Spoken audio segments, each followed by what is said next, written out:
ओम शांति। आज 9 दिसंबर है। सुनते हैं बाबा के मधुर महावाक्य। साकार वाणी है। बाबा कहते, मीठे बच्चे, विनाश के पहले सबको बाप का परिचय देना है। धारणा कर दूसरों को समझाओ, तब ऊंच पद मिल सकेगा। पहले स्वयं में धारणा करो, फिर औरों को समझाओ। प्रश्न है, राजयोगी स्टूडेंट को बाप का डायरेक्शन क्या है? बाप माना परमपिता भगवान। तुम्हें डायरेक्शन है कि एक बाप का बनकर फिर औरों से दिल नहीं लगानी है। प्रतिज्ञा कर, फिर पतित नहीं बनना है।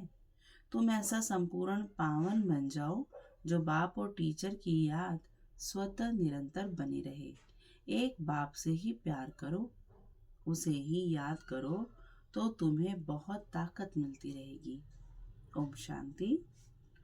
रूहानी बाप बैठ समझाते हैं। समझाते तब हैं जबकि ये शरीर है। ब्रह्मा बाबा का सम्मुख ही समझाना होता है ना।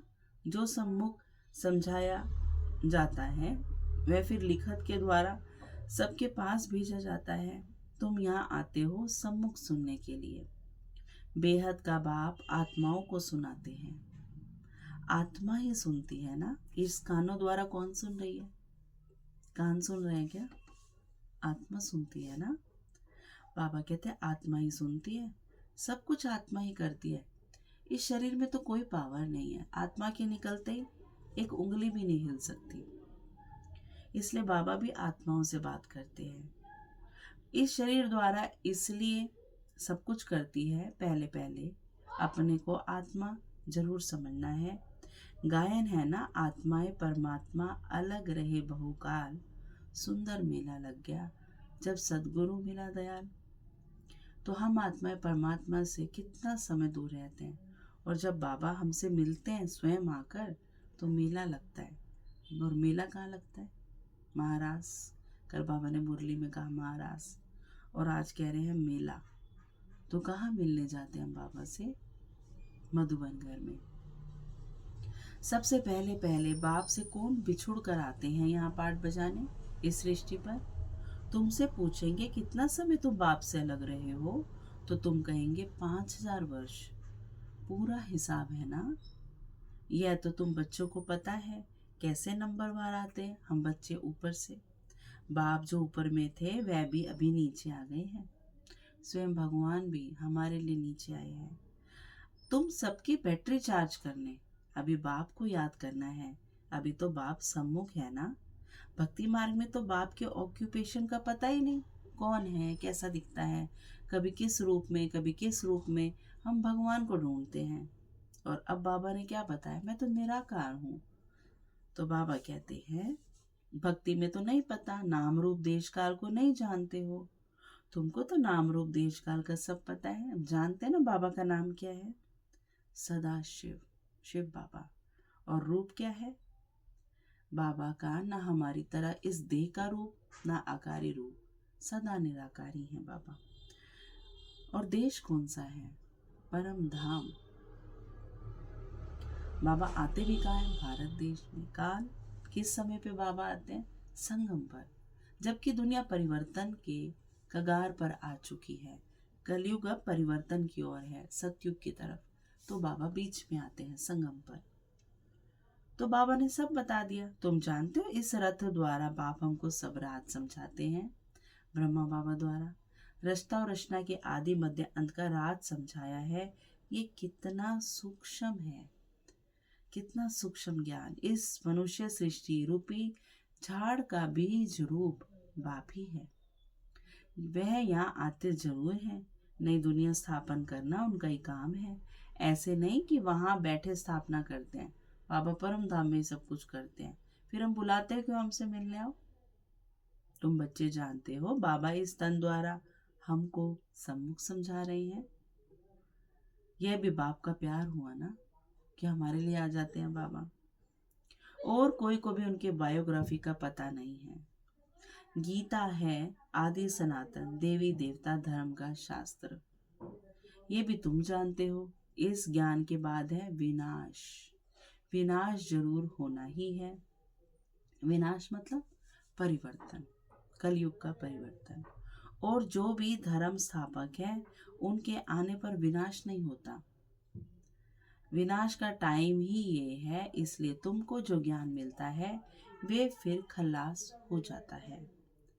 तुम बच्चों की बुद्धि में ये सब बातें हैं। तुम रचना और रचना को जान गए हो। है दोनों अनादि जो चलते आते हैं। रचना भी अनादि, रचना भी। कभी ये परिवर्तन नहीं होते हैं। जिन आत्माओं को, सब आत्माओं को जो जो पाठ मिला वो तो निश्चित है, सर्टेन है, वही मिलेगा। तो ये अनादि है। बाप का पाठ ही है संगम पर आने का। भक्ति आधा कल्प चलती है, ज्ञान नहीं चलता। ज्ञान का वर्षा आधा कल्प के लिए मिलता है। ज्ञान तो एक ही बार सिर्फ संगम पर मिलता है।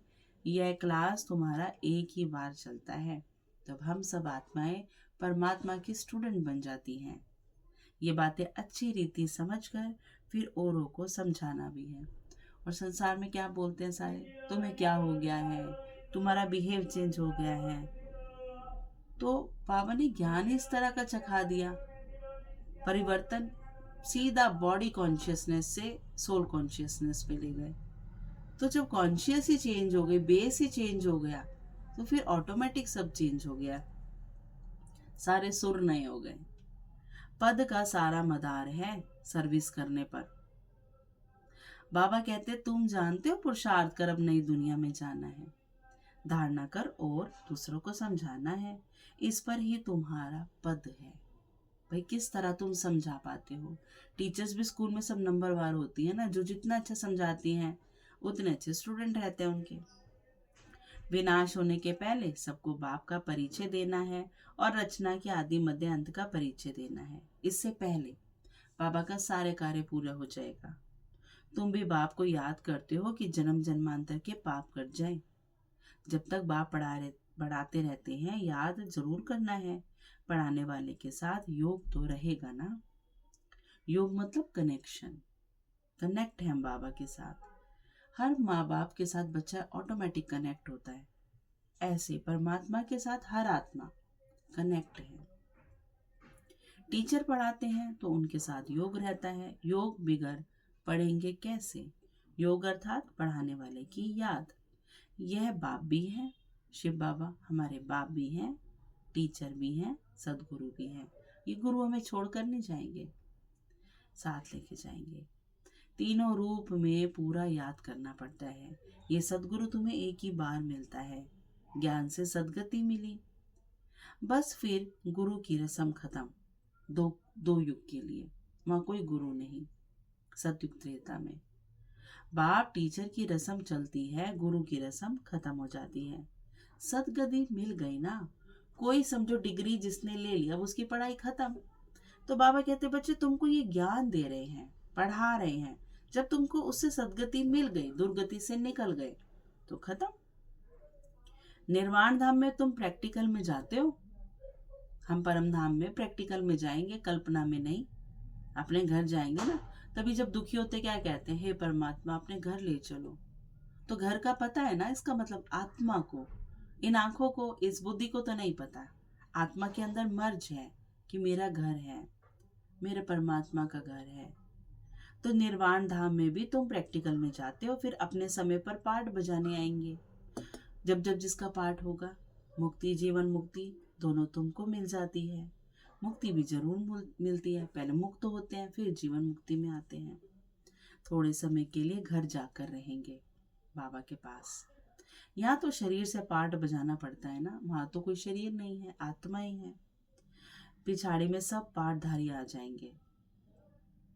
बाबा कहते हैं नाटक जब जो पूरा होता है तो सब एक्टर स्टेज पर आ जाते हैं ना। जिन्हें पूरी मूवी में भी नहीं देखा होगा वो भी एंड में मार धाड़ करने आ जाते हैं। तो यहाँ भी अब किस स्टेज पर दुनिया आ चुकी है, कितनी भीड़ बढ़ गई। कहते देखो यहाँ से ट्रांसफर हो गए, वहां से अगर बिहार से ट्रांसफर हो गए, बिहार खाली हो गया। तो बाबा कहते हैं क्योंकि सब एक्टर परम धाम से आ चुकी हैं, सब आत्माएं पाठ बजाने आ गई हैं। इसका मतलब एंड की ओर है हम। अभी भी सब एक्टर स्टेज पर आकर इकट्ठे हुए हैं। कितना घोर घमसान है। सतयुग आदि में इतना घोर घमसान नहीं था। अभी तो कितनी अशांति है।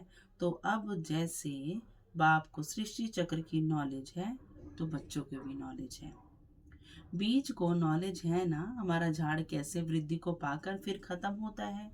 अभी तुम बैठे हो नई दुनिया की सैंपलिंग लगाने, अर्थात आदि सनातन देवी देवता धर्म का सैंपलिंग लगाने। तुमको पता है इन लक्ष्मी नारायण ने राज्य कैसे पाया? तुम जानते हो हम अभी नई दुनिया का प्रिंस बनेंगे, प्रिंस प्रिंसेस। उस दुनिया में रहने वाले अब अपने को मालिक ही कहेंगे ना, जैसे अभी भी सब कहते हैं भारत हमारा देश है, प्राउड फील होता है ना। बाबा कहते हैं उधर भी तुम अपने को विश्व का मालिक कहेंगे। उस बाबा कहते तुम समझते हो अभी हम संगम पर खड़े हैं, ना हम कलयुग के हैं, ना कलयुगी अवगुण है और ना अभी देवताएं गुण सारे आए हैं। तो अभी हम कहाँ हैं? हम संगम पर खड़े हैं, शिवालय में जाने वाले हैं।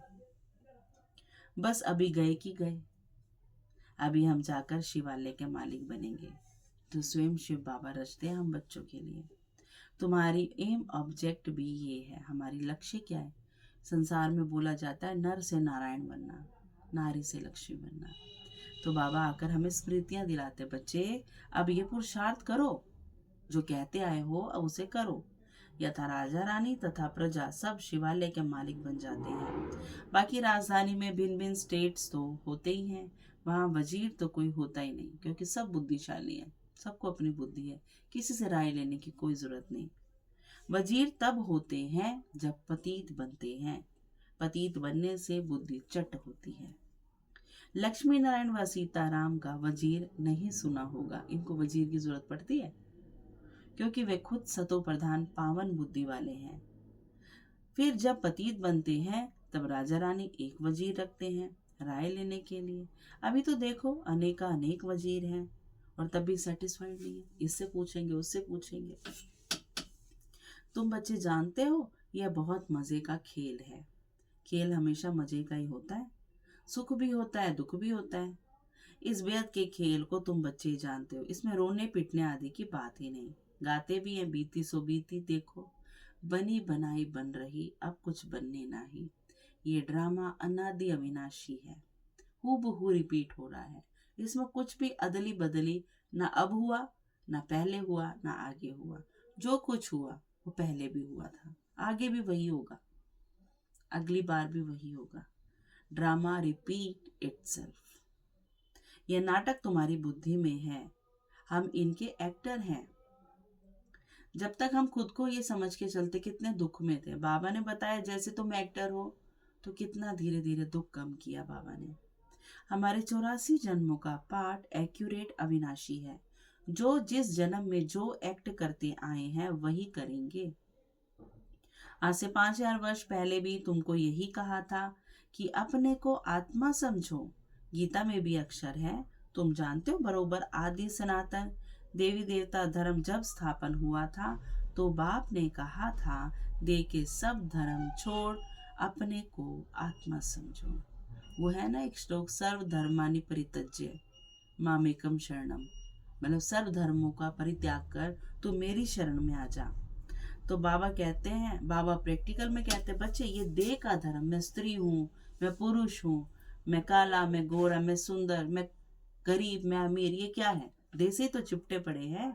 अब इसके भी भान से हटो, अपने को अनादि सत्ता अविनाशी सत्ता समझो, आत्मा समझो और बाप को याद करो। जैसे बाबा अविनाशी अजर अमर, ऐसे हम आत्मा अजर अमर अविनाशी। आत्मा का कुछ बिगड़ सकता है? कभी कुछ नहीं बिगड़ सकता। तो बाबा कहते हैं मन मनाभव का अर्थ तो बाप ने अच्छी तरह समझाया है, भाषा भी यही है। यहाँ देखो कितनी ढेर भाषाएं हैं इस संसार में, भाषाओं पर भी कितना हंगामा है। भाषा बिगड़ तो काम चल ना सके, ऐसी ऐसी भाषाएं सीख कर आते हैं जो मदर लैंग्वेज खलास हो जाती है। जो जास्ती भाषाएं सीखते हैं उनको इनाम मिलता है, जितने धर्म उतनी भाषाएं होंगी। वहां तो तुम जानते हो अपनी ही राजाई होगी, सत्युग त्रेता में भाषा भी एक होगी। यहाँ तो 100 माइल पर एक भाषा है।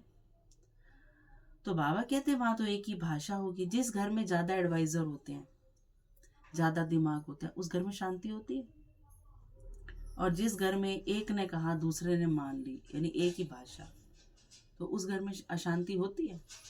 तो बाबा भी आकर क्या करते हैं, हमारी बुद्धियों की भाषा, बुद्धि माइंड की, सबको एक में जोड़ते हैं श्रीमत दे देकर, बच्चे ये नहीं ये नहीं ये, तो फिर शांति तो होगी ही ना ऑटोमेटिक।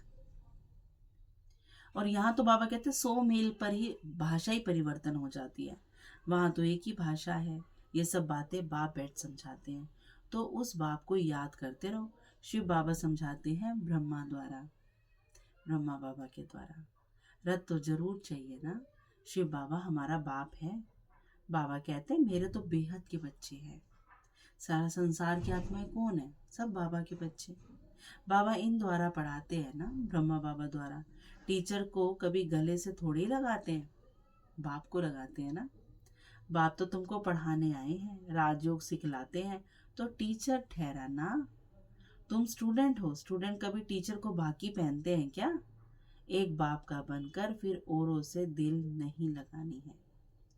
बाप कहते हैं मैं तुमको राजयोग सिखलाने आया हूं ना, तुम शरीरधारी, हम अशरीरी, ऊपर में रहने वाले। कहते हो बाबा पावन बनाओ, आओ, तो गोया तुम पतित हो ना। हम कह रहे पाप मिटाओ देवा, तो इसका मतलब हम पापी है ना। तो बाबा कह रहे हैं तुम ही तो बुलाते हो पावन बनाओ, तो गोया तुम पतित हो ना, फिर मेरे से भागी कैसे पहन सकते? बाबा पवित्रता का सागर और हम पतित। तो बाबा कहते कैसे मेरे गले लग सकते हो? प्रतिज्ञा कर, फिर पतित बन जाते हैं। जब एकदम पावन बन जाएंगे, पिछाड़ी में फिर याद में भी रहेंगे, टीचर को गुरु को याद करते रहेंगे। अभी तो चीची बन गिर पड़ते हो, और ही 100 गुना दंड पड़ जाता है। यह तो बीच में दलाल के रूप में मिला है ब्रह्मा बाबा, उनको याद करना है। बाबा कहते हैं मैं भी उनका मुरब्बी बच्चा हूँ। अब ब्रह्मा बाबा बोल रहे हैं कि मैं भी बाबा का मुरब्बी बच्चा, मुरब्बे जैसा मीठा। फिर मैं कहाँ भाकी पहन सकता हूँ, उनके तो तन में ही बाबा आते हैं, तो ब्रह्मा बाबा कैसे भाकी पहनते हैं? तुम फिर भी शरीर द्वारा मिलते तो हो, अब हम तो ब्रह्मा बाबा के द्वारा शिव बाबा से मिल सकते हैं। और ब्रह्मा बाबा, कितना बड़ा महात्याग ब्रह्मा बाबा का हम बच्चों के लिए। मैं उनको कैसे बाकी पहनूं? ब्रह्मा बाबा बोलते हैं। बाप तो कहते बच्चे तुम एक बाप को ही याद करो और प्यार करो, याद से पावर बहुत मिलती है। बाप सर्वशक्तिमान है ना, ऑल माइटी, और हर माइट की अथॉरिटी। बाप से ही तुमको इतनी पावर मिलती है, तुम कितने बलवान बनते हो, तुम्हारी राजधानी पर कोई जीत पहन ना सके। रावण राज्य ही खत्म हो जाता है, दुख देने वाला कोई रहता ही नहीं।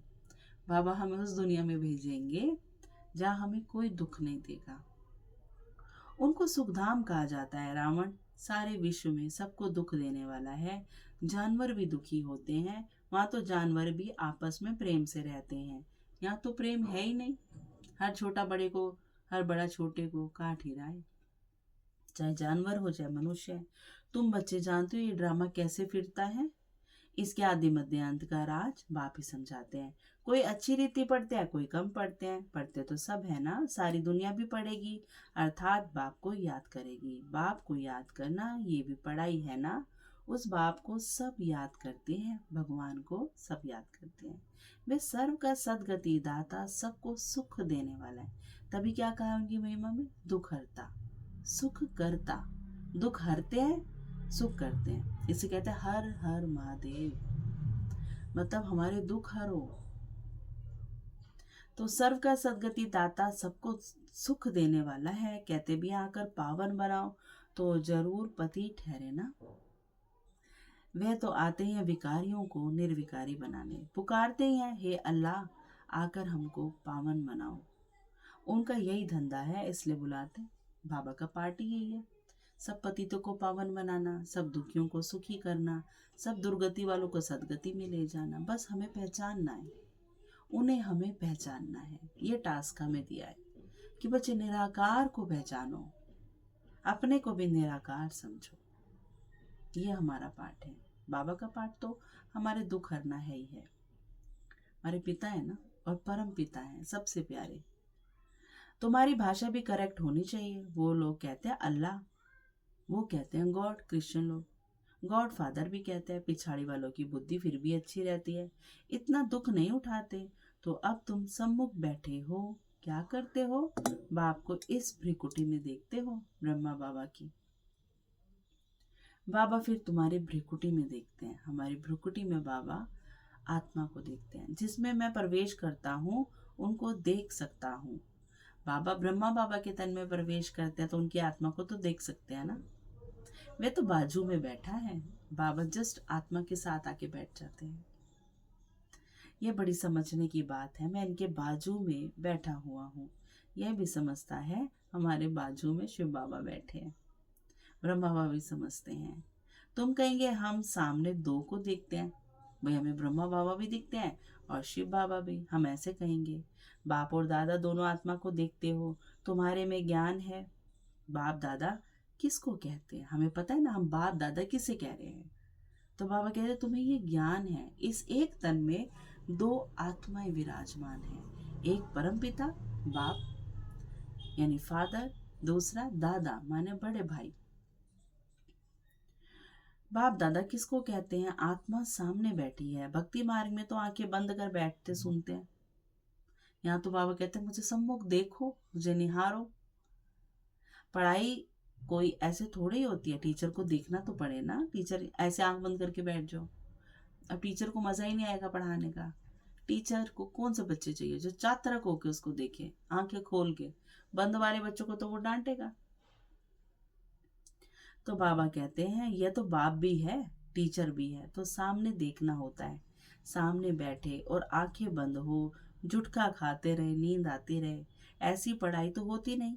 स्टूडेंट टीचर को जरूर देखता रहेगा, नहीं तो टीचर कहेंगे ये तो झुटका खाते रहते हैं, यह कोई भांग पी कर आए हैं।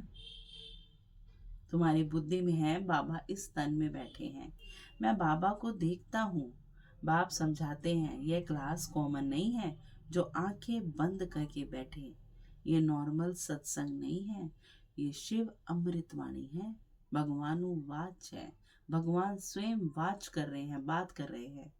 तो ये कोई कॉमन क्लास नहीं है, यहाँ स्वयं भगवान पढ़ाते हैं। स्कूल में कभी कोई आंखें बंद करके बैठते हैं क्या? और सत्संगों को स्कूल नहीं कहा जाता, लेकिन बाबा ने तो नाम ही क्या रखा है, गीता पाठशाला।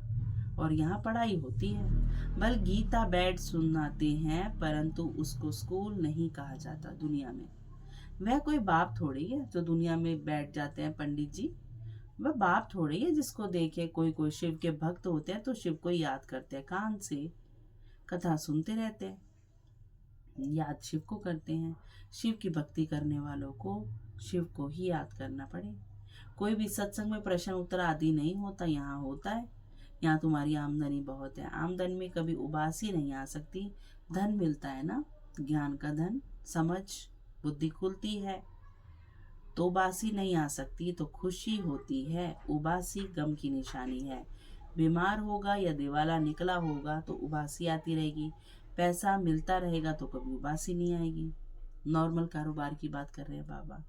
बाबा व्यापारी भी है ना। शिव बाबा कौन है? व्यापारी है। पुराना किचड़ा लेते हैं, पुराना मन, पुराने सारे स्वभाव संस्कार और नए देते हैं। रात को स्टीमर आते थे तो रात को जागना पड़ता था ब्रह्मा बाबा को। कोई कोई बेगम रात को आती है तो सिर्फ फीमेल के लिए खुला रहता है। बाबा भी कहते हैं प्रदर्शनी आदि में फीमेल्स के लिए खास दिन रखो तो बहुत आएंगी। पर्दे नशीन भी आएंगी जो पर्दों में रहती हैं, तो उनको पता लगेगा कि इस हफ्ते में एक दिन केवल फीमेल्स के जाने का है, तो वो भी खुले दिल से आ पाएंगी ना, बिना डर के। बहुत पर्दे नशीन रहती हैं। मोटर में भी पर्दा रहता है। यहाँ तो आत्मा की बात है, ज्ञान मिल गया तो पर्दा भी खुल गया। सत्युग में पर्दा आदि नहीं होता है। यह तो परवर्ती मार्ग है ना, परवर्ती मार्ग का ज्ञान है ना। जो गृहस्थ में रहते हैं ज्ञान उसका है। अच्छा, मीठे मीठे सिके दे बच्चों प्रति माता पिता बाप दादा का याद प्यार और गुड मॉर्निंग। रूहानी बाप की रूहानी बच्चों को नमस्ते। हम रूहानी बच्चों की रूहानी माता पिता बाप दादा को बहुत बहुत याद प्यार और गुड मॉर्निंग बाबा, नमस्ते बाबा। फिर धारणा है ये खेल बड़ा मजे का बना हुआ है, इसमें सुख और दुख का पाठ नूंदा हुआ फिक्स है। इसमें रोने पीटने की बात नहीं है। बुद्धि में रहे बनी बनाई बन रही है। बीती का चिंतन नहीं करना है। जो बीत गया वो बीत गया। ये कॉमन क्लास नहीं है। इसमें आंखें बंद करके नहीं बैठना है। टीचर को सामने देखना है। उबासी नहीं लेनी है। उबासी गम की यानी दुख की निशानी है। फिर वरदान है, संतुष्टता के 3 सर्टिफिकेट ले, अपने योगी जीवन का प्रभाव डालने वाले सहज योगी भव। संतुष्टता योगी जीवन का विशेष लक्ष्य है। जो सदा संतुष्ट रहते हैं वो सर्व को संतुष्ट करते हैं। उनके योगी जीवन का प्रभाव दूसरों पर स्वतः पड़ता है, ऑटोमेटिक। जैसे साइंस के साधनों का वायुमंडल पर प्रभाव पड़ता है, ऐसे सहज योगी जीवन का भी प्रभाव होता है। योगी जीवन के 3 सर्टिफिकेट हैं। एक है स्वयं से संतुष्ट, दूसरा बाप से संतुष्ट, तीसरा लौकिक और अलौकिक परिवार से संतुष्ट। स्लोगन है, स्वराज्य का तिलक, विश्व कल्याण का ताज और स्थिति के तख्त पर विराजमान रहने वाले ही राजयोगी हैं। स्वराज्य का तिलक, विश्व कल्याण की जिम्मेदारी मतलब ताज, और स्थिति मतलब स्वमान की स्थिति, इसके तख्त पर विराजमान रहने वाले ही राजयोगी हैं। अच्छा, ओम शांति। शुक्रिया मीठे बाबा, शुक्रिया।